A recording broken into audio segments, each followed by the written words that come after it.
Hello, welcome to episode 2 of Fatting Around with Matthew Kreklau, where we take a look at today's news. Um, so I thank you all for who watched the first episode.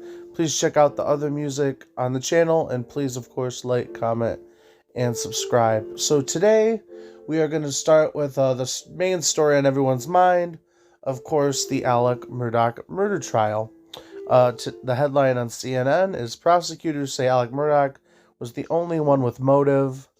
In my personal opinion, it just seems like the guy did it. Like, the guy's pretty shady. He stole this money from these companies. I'm sure you guys have all seen the infamous video of him lately. It's showing he's playing with the dog, and he claims he said on tape, but he didn't mean it, that he killed his son, but he actually meant to say that his son was killed. So he said that was a gaffe. He didn't mean that, but I don't know. So, yeah, but there's a bunch of other deaths linked to him too. Like, they say he might also killed the housekeeper.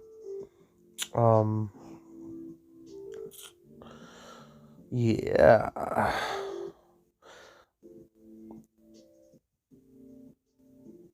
That's the kennel video with the dog shows the opportunity. Using phone forensics, Walters reconstructed a timeline of the prosecution's version of events before, during, and after the murders. Murdaugh had long denied that he went to the kennels that night, but the video I was talking about, he said, "I saw my wife and child." Yeah, so we talked about that. Use of family weapons shows means. Walter said Murdaugh had the means to commit the murders. There was other claim they were trying to say that he would have to have been taller to shoot the gun, but you could move your hand. I didn't understand what they were going for. They're kind of pulling at straws here, but let's try to feed them to see if there's that newest information. His son was killed by shots of a shotgun, one of his favorite guns. Finally, Walters walked through Murdaugh's series of lies about the case, particularly about his presence at the kennels. Lies convenient and easily done at a drop of a hat, he said. So there's nothing really new on the case. This came out today, and pretty much it's still going on. This is like the ending phases of it. I'm sure soon there's going to be a conclusion to this, but basically prosecutors are saying that he's the only one who would want to even kill the son would have been him, and it's pretty cut and dry. I don't see how he could get off with it, but he seems to have a pretty competent defense team, though, so we'll see. But yeah, okay. On to the next article of the day. See, there wasn't much to that one, because it's already stuff was pretty known. But next, we're going for his old Biden going to be coming back for 2024. First off, like, I don't understand why it's 35 or older to be president. I don't understand why our leaders have to be so old. I don't understand it. Even if Trump was president again for the second time, he'd be ancient. So I don't understand this. And wouldn't he be like 79 by the time he'd be almost 80 before? This is crazy. But so let's see on what's the story about. So from CBS News, says President Biden urged Democrat lawmakers on Wednesday to talk more about what the party has accomplished in the last 2 years as it gears up for a potential re-election bid. Folks, you all know how much we've gotten done, but a lot of the country still doesn't know. It's a direct quote from Biden. I'd agree on that.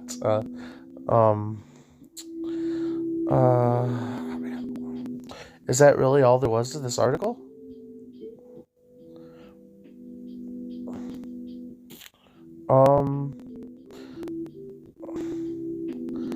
Yeah, I think so. Well, that was a very short one. Basically just urging Democrats to start telling people more about what they accomplished, and that's really all there is. It's a super short one.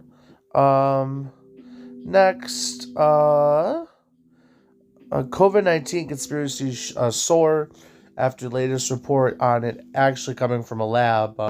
It's kind of crazy. About a year and a half ago, this would get you banned from certain sites even claiming this, but of course now it's came that the lab where they made SARS-CoV-2 is where COVID came from. Whittle me silly. Okay, but COVID-19's origins remain hazy. 3 years after the start of the pandemic, it's still unclear where it was officially caused. Um, so different departments of the government are still saying different things, but here it says, um,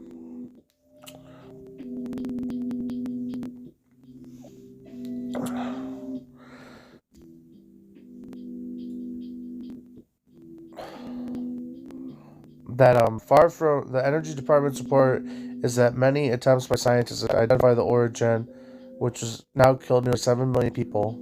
So, um,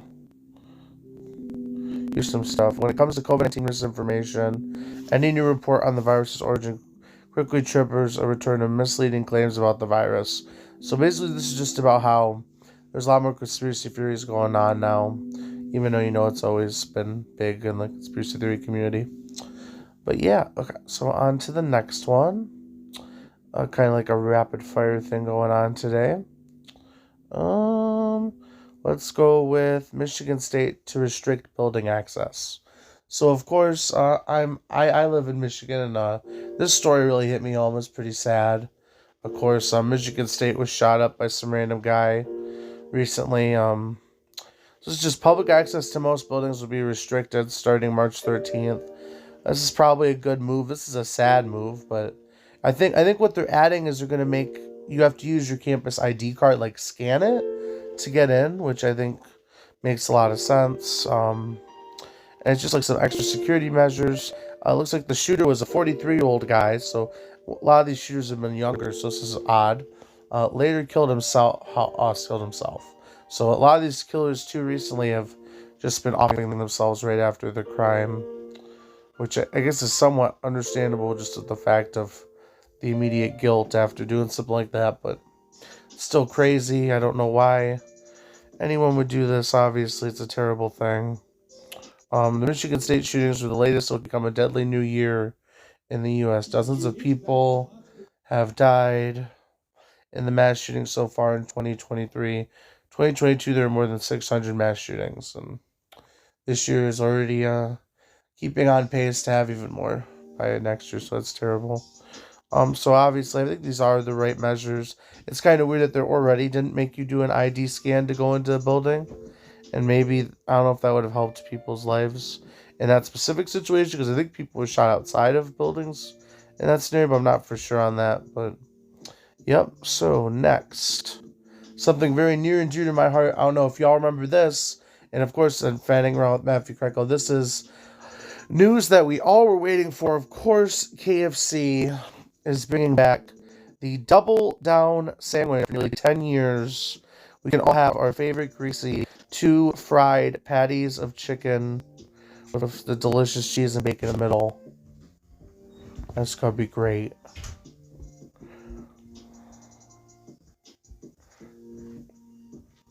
So here's this.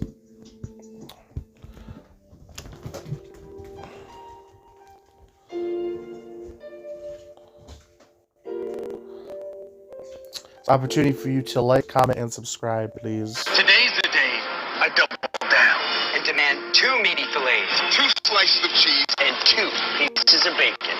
The day I ignore the voice of reason, the day I You're definitely ignoring some kind of reason when you're even going to KFC at this point. But yeah. talk to the girl from accounting. The day I ditch the bun. The KFC Double Down. Double meat, double cheese, double bacon, double awesome. Get yours today. So good. You say burrito. We say Whopperito. Made with 100% beef, flame grilled, then seasoned and smothered in queso sauce and topped with fresh veggies. And Cheetos. Oh my God. And Cheetos. Yeah, but the return of the KFC Double Down sandwich is obviously the 9th ring of the apocalypse, and it should all signal that. Yeah, so hopefully the KFC Double Down sandwich will also be $15 a pop, and I just hope all y'all buying in on that. It'll be delicious, of course. Bacon and cheese on 2 crisp fried chicken patties. We all needed the KFC Double Down The worst 10 years of my life not being available. Okay. And of course, to round off today's fan around with Matthew Kreklau, some kind of interesting science story. I'm pretty interested. Here's what sounds do dinosaurs make? Because that's the real pressing issue.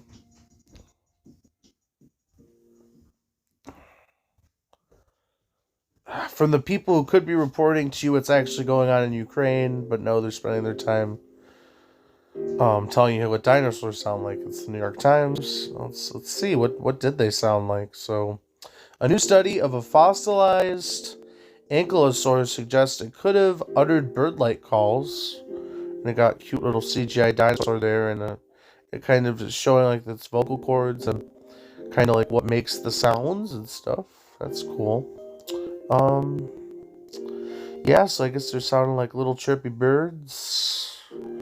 To try to glean what sounds dinosaur might have uttered. So what did they do?